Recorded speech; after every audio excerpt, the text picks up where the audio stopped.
السلام علیکم ورحمۃ اللہ وبرکاتہ۔ الحمد للہ الذی علمنا ما لم نکن نعلم، والصلاة والسلام علی رسولہ الاکرم وعلی آلہ واصحابہ المحترم، اما بعد۔ قال اللہ سبحانہ وتعالی: اعوذ باللہ من الشیطان الرجیم، بسم اللہ الرحمن الرحیم۔ یا ایہا الناس انا خلقناکم من ذکر وانثی وجعلناکم شعوبا وقبائل لتعارفوا ان اکرمکم عند اللہ اتقاکم۔ وقال رسول اللہ صلی اللہ علیہ وسلم: خیرکم من تعلم القرآن وعلمہ، صدق اللہ ورسولہ النبی الکریم۔ اے بچوں، خاموش بیٹھو، مجھے بس چند منٹ آپ سے ایک بطور مشورہ کے ایک بات کہنی ہے۔ صبح جب آپ کا یہ پروگرام شروع نہیں ہوا تھا، اسی وقت میں یہاں آ گیا تھا، اور ماشاءاللہ ان بچوں کے پروگرام اسی وقت سے اب تک تقریباً 3 گھنٹے ہو گئے ہیں، اور میرا خیال ہے ابھی بھی اس میں ایک آدھ بچہ ایسا ہوگا جس کا پروگرام نہیں ہوا ہے۔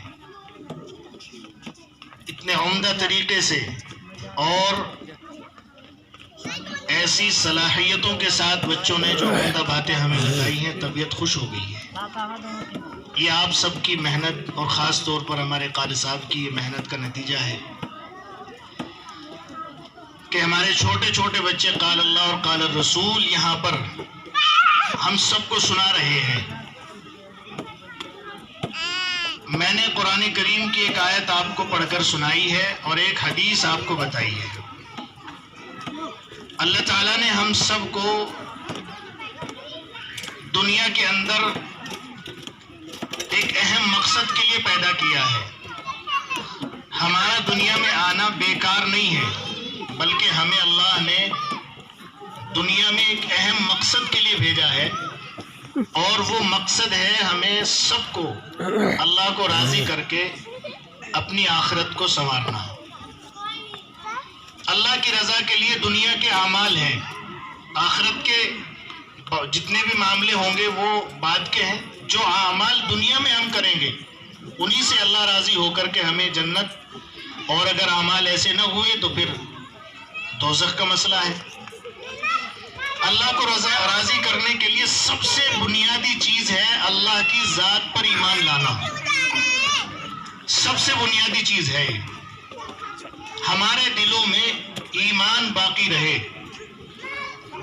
اس کے لیے ماشاءاللہ ایمان کا قلعہ اور ایمان کے بہت سے مراکز ہمارے بچوں کے یہاں پر دہلی میں، دہلی کے اطراف میں اور دوسرے ملکوں میں قائم ہیں۔ لیکن ہم جتنے بڑے حضرات یہاں بیٹھے ہیں، یہ بچے جتنی باتیں ابھی آپ کو بتا رہے تھے، یہ عقائد کے اعتبار سے اسلامی معلومات اور حدیثیں اور دیگر قرآن کی آیات اور بہت سی باتیں انہوں نے ہم کو بتائی۔ ان میں سے ہم جتنے لوگ بڑے یہاں بیٹھے ہیں، کتنی باتوں کا علم ہمارے پاس ہے؟ ہم مسلمان ہیں، ہمیں کتنے کلمے یاد ہیں، کتنی نمازیں یاد ہیں، کتنے دن تک ہم مسجد میں مہینے میں، ہفتے میں یا سال میں جاتے ہیں؟ یہ غور کرنے کی بات ہے، اس لیے کہ ہم بھی مسلمان ہیں، اور مسلمان اللہ کے احکامات کو پورا کرنے والے کا نام ہے۔ کسی مسلمان کے گھر میں پیدا ہو جانا، مسلمان نام رکھ لینا، اس کا نام مسلمان نہیں ہے۔ مسلمان وہ ہے جو اللہ کی اور اللہ کے رسول کی اطاعت کرے۔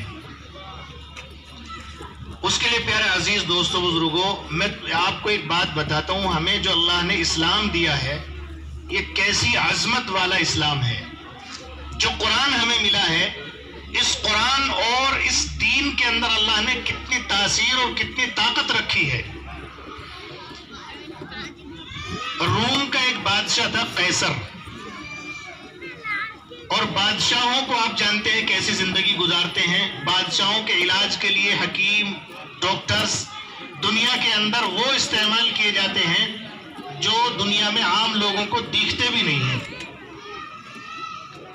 تو شاہ قیصر کے سر میں درد ہوا. اس نے اپنے علاج کے لیے دنیا کے بڑے بڑے ماہر اور ڈاکٹروں کو بلایا، لیکن اس کے سر کا درد ٹھیک نہ ہوا.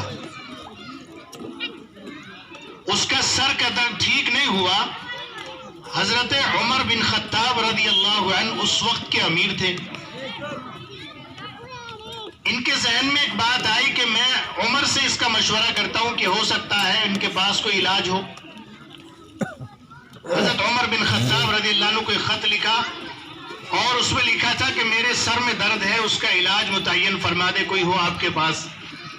تو حضرت عمر نے اس خط کے جواب میں اس قاصد کو جو خط لے کر آیا تھا ایک ٹوپی دی اور اس سے کہا کہ جب بادشاہ کے سر میں درد ہو تو یہ ٹوپی اس کے سر پر رکھ دینا. بادشاہ کے سر میں درد تھا، قاصد جیسے وہ ٹوپی لے کر پہنچا، وہ ٹوپی پہنائی گئی، سر کا درد ٹھیک ہو گیا.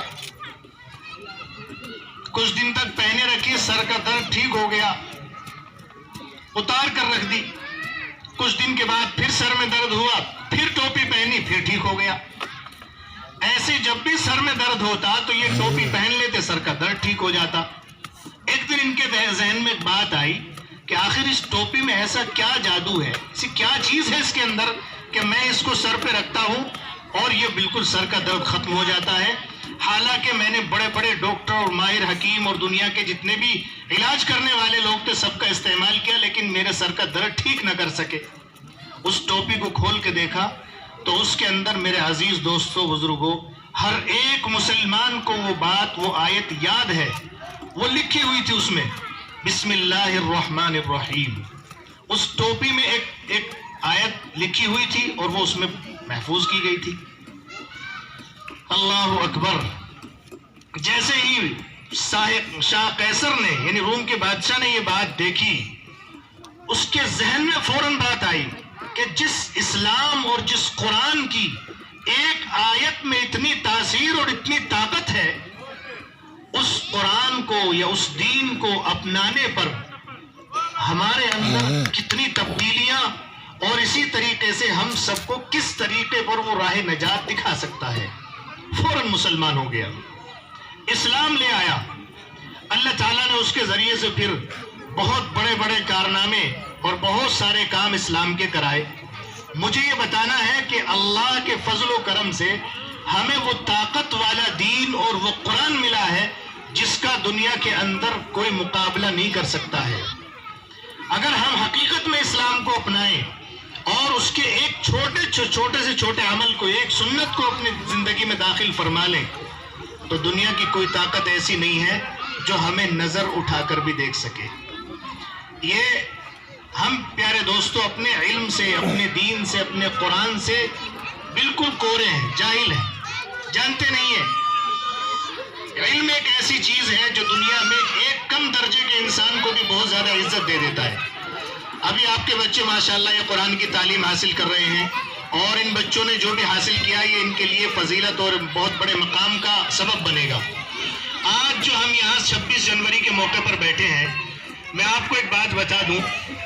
ہمارا یہ ملک جب آزاد ہوا 1947 میں 14 اگست یا 15 اگست کو آزادی مل گئی. اس کے بعد ہمارے اس ملک میں تقریباً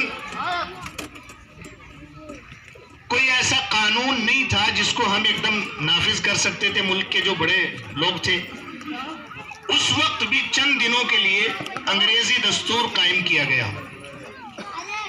اور ایک کمیٹی تشکیل دی گئی جو ہندوستان کے لیے سارے لوگوں کے لیے قانون قائم کرے، ایک قانون بنائے، ایک دستور دے.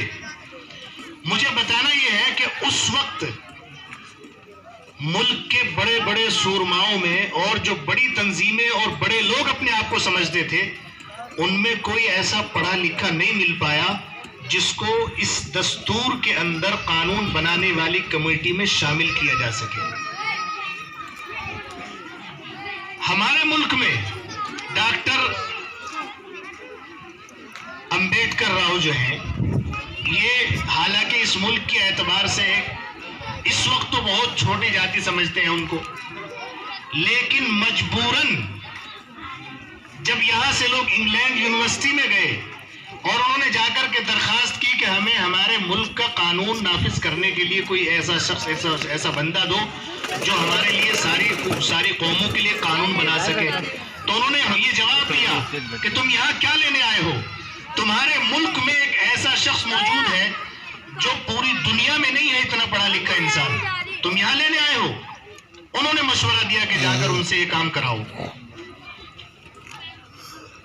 ذات کے اعتبار سے تو اس وقت کے لوگوں کے لیے بھی اور راجاؤں کے لیے بھی بہت بڑا کام تھا یہ، لیکن اس کو مجبوراً قبول کیا، اور اس کی وجہ تھی علم، اس کی وجہ تھی تعلیم، اس کی وجہ ان کے پاس جو ایک صلاحیت تھی وہ تھی۔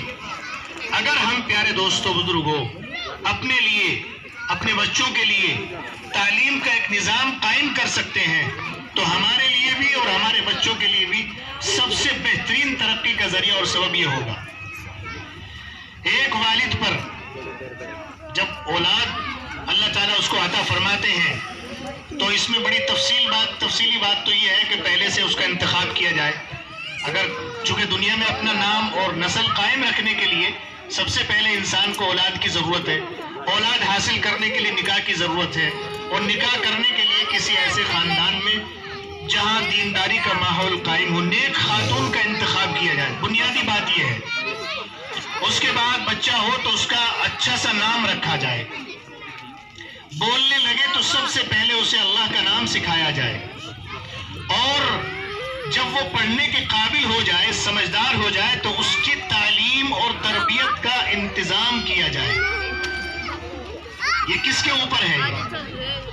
اس بچے کے والدین کی ذمہ داری ہے کہ وہ اس بچے کے لیے اس کی تعلیم کا انتظام خود کرے، اس میں جگہ کا انتظام ہو، پڑھانے والے کا انتظام ہو، اس کی کتابوں کا انتظام ہو، اس کے آنے جانے کا نظم ہو، جو بھی نظام ہے یہ سارا والد کی ذمہ داری یا والدہ کی ذمہ داری، ان دونوں کی ذمہ داری ہے کہ وہ اپنے بچے کی تربیت کے لیے، اس کی تعلیم کے لیے یہ انتظام کریں۔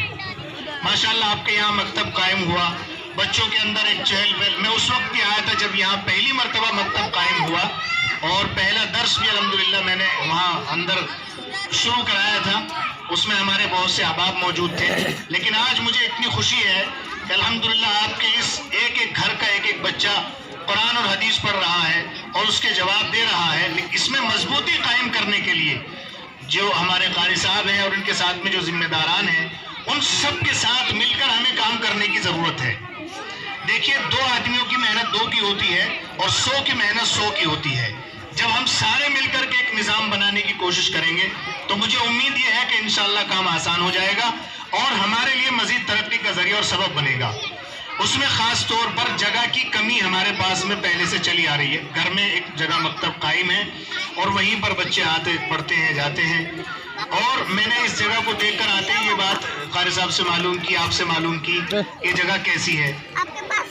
اس جگہ کے تعلق سے آپ لوگ سوچیں اور غور و فکر کریں کہ اگر ہو سکے تو اس کو مکتب کے لیے یا اپنے تعلیم گاہ کے لیے استعمال کریں، چونکہ یہ آپ کو دی ہوئی جگہ ہے، آپ اس کو استعمال کر سکتے ہیں۔ اس میں آپ کے تعاون کی ضرورت ہے۔ جو دنیا کے اندر قومیں انقلاب برپا کرتی ہیں تو پہلے وہ اپنی سوچ بدلتی ہیں، پہلے ان کو اپنا ایک مشن اور ایک مقصد طے کرنا ہوتا ہے۔ اگر ہم نے کوئی مقصد اور کوئی مشن طے نہ کیا تو پھر ہماری سوچ کیا، ہم کچھ بھی کرتے رہیں، کچھ نہیں ہو سکتا ہے۔ اس لیے میرے عزیز دوستو بزرگوں، یہ میں نے چند باتیں آپ حضرات کے سامنے عرض کر دی ہیں۔ مجھے تو حالانکہ بس شرکت کے لیے آیا تھا میں، اصل تو بات ہمارے حضرت کی چند نصیحتیں ہوں گی اور دعا ہو جائے گی۔ آپ سب انشاءاللہ کریں گے بھائی اس کام کو؟ نہیں انشاءاللہ؟ آپ تو تیار ہیں پڑھنے کے لیے۔ یہ جو پیچھے ہمارے حضرات بیٹھے ہوئے ہیں، میں ان سے یہ بات کہلوانا چاہتا ہوں کہ آپ انشاءاللہ اس تعلیم کے نظم کو آگے بڑھانے کے لیے تیار ہیں؟ ہاتھ اٹھا کے بتائیں انشاءاللہ۔ انشاءاللہ ماشاءاللہ قبول فرما لے بھئی آپ کی فکروں کو، اور یہ بالکل آپ اس میں یہ بات یاد رکھیے، تھوڑی سی کوشش بھی، اللہ کے رسول علیہ السلام نے فرمایا من سن سنتا حسنتا فلہ اجر، یہ یعنی جو آدمی کسی نیکی کا کام شروع کرتا ہے تو اس کو اللہ تبارک و تعالی اس نیکی کا اجر عطا فرماتے ہیں. اس کے ساتھ ساتھ اس نیکی کو دیکھ کر جتنے لوگ اس کو عمل میں لاتے ہیں اس کا اجر بھی بغیر ان کے اجر کو کم کیے ہوئے ان کو برابر ملتا رہتا ہے. آپ اس میں ذرا سی چہل پہل کریں گے, تھوڑا سا قدم بڑھائیں گے تو انشاءاللہ آپ کے لیے ذریعہ نجات بن جائے گا. حضرت عیسیٰ علیہ السلام کا ایک مرتبہ کہیں سے سفر ہو رہا تھا, قبرستان کے ذریعے قریب سے آپ نے دیکھا کہ قبر میں عذاب ہو رہا ہے, اور قبر میں عذاب ہو رہا تھا, آپ وہاں سے گزر گئے. دوسری مرتبہ جب آئے تو آپ نے دیکھا کہ اسی قبر والے کو جو ہے رحمت کے فرشتے ہیں اور اس قبر میں عذاب نہیں ہو رہا. حضرت عیسیٰ علیہ السلام نے معلوم کیا کہ یہ کیا ماجرا ہے. کہنے لگے ماجرا یہ ہے, جب میں پہلی مرتبہ گزرا تھا, جب آپ پہلی مرتبہ گزرے تھے تو اس وقت یہ شخص گناہگار تھا اور گناہوں کی وجہ سے اس کو عذاب دیا جا رہا تھا. لیکن جب اس کا انتقال ہوا, اس کے یہاں ایک بچہ پیدا ہوا, اس نے درخواست کی اپنی بیوی سے کہ بچہ پیدا ہو, بولنے کے قابل ہو تو اس کو مکتب میں داخل کر دینا. یہ فرماتے ہیں کہ جب وہ بچہ بولنے کے قابل ہوا اور مکتب میں گیا, اس نے جا کر بسم اللہ الرحمن الرحیم پڑھنا شروع کیا تو اللہ تعالیٰ کی رحمت کو جوش آیا اور اللہ نے فرمایا کہ میرے اس بندے کا بچہ جو ہے مجھے رحمان اور رحیم کہہ کر کے پکار رہا ہے اور میں اسے زمین کے اندر سے عذاب دوں, ایسا نہیں ہو سکتا. اس لیے اللہ نے فوراً حکم دیا فرشتوں کو کہ جا کر وہ عذاب ہٹا دیا جائے اور اس کی جنت, اس کے قبر کو جنت کا نشان بنا دیا جائے. ہمارے چھوٹے چھوٹے بچے آ کر کے مکتب میں بسم اللہ الرحمن الرحیم پڑھ کر اللہ کو پکارتے ہیں تو ہمارے لیے دنیا میں بھی یہ خیر و برکت کا ذریعہ اور سبب بنتے ہیں, اور آخرت میں بھی انشاءاللہ ہمارے لیے یہ نجات کا ذریعہ اور سبب بن جائیں گے. اسی طرح میں اپنی ماؤں بہنوں سے بھی یہ بات کہنا چاہوں گا کہ ان بچوں کی تربیت میں خاص طور پر ماں کا رول ہوتا ہے. ماں بچے کی اصل درسگاہ ہے, اصل تربیت جو ہے وہ ماں کی طرف سے ہوتی ہے. دنیا میں جتنے بھی بڑے بڑے لوگ پیدا ہوئے ہیں ان سب نے اپنی ماں کی گود میں رہ کر کے تربیت پائی ہے. ایک چھوٹی سی بات عرض کر کے میں اپنی بات ختم کر دیتا ہوں. ایک بچہ مدرسے میں داخلے کے لیے, مکتب میں داخلے کے لیے بڑا اپنے والد صاحب سے سفارش کرتا. والد صاحب ایک مرتبہ اس کو لے کر مدرسے میں پہنچ گئے. استاد نے جیسے بٹھا کر پڑھنا شروع کیا, پڑھو بیٹا بسم اللہ الرحمن الرحیم. اس بچے نے بسم اللہ پڑھا. بچے نے بالکل ایسے انداز میں پڑھا جیسے پہلے سے سیکھا ہوا ہو. استاد اس کے بسم اللہ کو سن کر کہنے لگے تمہیں کچھ یاد ہے؟ کہ جی ہاں مجھے یاد ہے. کیا یاد ہے کہ جو آپ پوچھیں؟ انہوں نے پوچھا اما یتساءلون, انہوں نے اما یتساءلون یعنی 30 سپارہ پڑھنا شروع کیا تو پورا سپارہ پڑھ دیا. وہ کہنے لگے تمہیں کچھ اور یاد ہے؟ کہ جی ہاں. کیا یاد ہے کہ جو آپ پوچھیں؟ تو پڑھیے سورہ ملک 29واں سپارہ پڑھنا شروع کیا تو پورا سپارہ پڑھ دیا. استاد سن کر تعجب میں پڑ گئے. 4 سال کا بچہ میرے سامنے بیٹھا ہے اور یہ پورا جو میں کہہ رہا ہوں وہ پڑھ کے سنا رہا ہے. اس لیے انہوں نے امتحان کے طور پر کہا کہ میں بڑی صورت معلوم کر کے دیکھتا ہوں. انہوں نے پوچھا کہ آپ سورہ بقرہ پڑھ دیں گے؟ کہ جی ہاں. انہوں نے سورہ بقرہ پڑھنا شروع کی جو تقریباً 2.5 سپارے کی ہے قرآن کے شروع میں. سورہ بقرہ کو مکمل طور پر جب اس بچے نے پڑھ دیا تو استاد کو حیرت سے وہ رہ گئے. کہنے لگے بچے تمہیں پورا قرآن یاد ہے؟ کہ جی الحمدللہ میں قرآن کا حافظ ہوں. ایک چھوٹا سا بچہ پہلے دن جب مکتب میں آیا تو پورا قرآن کا حافظ. استاد صاحب نے معلوم کیا بیٹا تمہارے والد صاحب ہیں؟ کہ جی ہاں والد صاحب ہیں. کہ ٹھیک ہے تمہارا داخلہ ہو گیا ہے, کل تم اپنے والد صاحب کو لے کے آنا. یہ جب ان کے آفس میں والد صاحب کو لے کر پہنچے ہیں تو یہ والد صاحب کو دیکھ کر کے حیرت میں پڑ گئے کہ یہ بچہ حافظ قرآن اور والد صاحب کی شکل و صورت سے نہیں لگتا کہ یہ مسلمان بھی ہے. وہ بچہ کہنے لگا آپ میرے والد کو دیکھ کر حیرت میں پڑ گئے. میں اس کا راز بتاتا ہوں. والد صاحب بولے کہ نہیں میں بتاتا ہوں.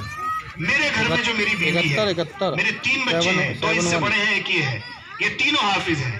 ایک بچی ہے 4 سال کی, وہ بھی حافظ ہے. میرے گھر کا ماحول یہ ہے جب بچے بولنا شروع کرتے ہیں تو میری بیوی انہیں سب سے پہلے اللہ کا نام سکھاتی ہے. سب سے پہلے اللہ کا نام سکھاتی ہے اور اللہ کا نام سکھانے کے بعد انہیں قرآن پڑھاتی ہے. اور قرآن اس طریقے سے پڑھاتی ہے کہ گھر کے اندر ان بچوں کو سبق دے گی. آج یہ قرآن کی یہ صورت یاد کریں گے, سبق یاد کریں گے. جو بچہ سب سے پہلے قرآن کا سبق سنائے گا آج اس کی خواہش کے مطابق گھر میں کھانا پکے گا. یہ شرط ہوتی ہے. ہفتے میں جو بچہ سب سے پہلے قرآن کا پارا پورا کرے گا اس کی خواہش کے مطابق ہم ویکینڈ پر چھٹی پر جائیں گے, یعنی ہفتے کی چھٹی جو ہوتی ہے اس پہ گھومنے کے لیے جائیں گے. سال میں جو بچہ قرآن پہلے پورا کرے گا اس کو سالانہ چھٹی پر جہاں وہ کہیں گے وہاں لے کر جائیں گے. اس لیے سارے بچوں میں دوڑ لگی رہتی ہے, میں اس سے پہلے سناؤں, میں اس سے پہلے سناؤں, میں اس سے زیادہ یاد کروں. اس طریقے سے میرے گھر کا ایک ماحول بنا ہوا ہے. تو میں اپنی ماؤں بہنوں سے کہنا چاہتا ہوں کہ یہ بھی اپنے بچوں کی تربیت میں خاص جو اہم اللہ تعالیٰ نے ان کو مقام دیا ہے اس اپنے مقام کو ادا کرنے کی کوشش کریں. بچوں کو جو سیکھ کر آئے ہیں ان پر عمل کرنے کی ترغیب دیں اور خود بھی عمل کرنے کی کوشش کریں. اللہ تعالیٰ مجھے اور آپ تمام سامعین کو جو باتیں میں نے کہی ہیں ان پر عمل کی توفیق عطا فرما دے. ہمارے قاری صاحب ماشاءاللہ بہت متحرک ہیں, ان کے لیے بھی دعا کریں. اللہ تعالیٰ ان کی عمر میں اور ان کے علم و عمل میں برکت عطا فرمائے. آمین وآخر دعوانا الحمدللہ رب العالمین.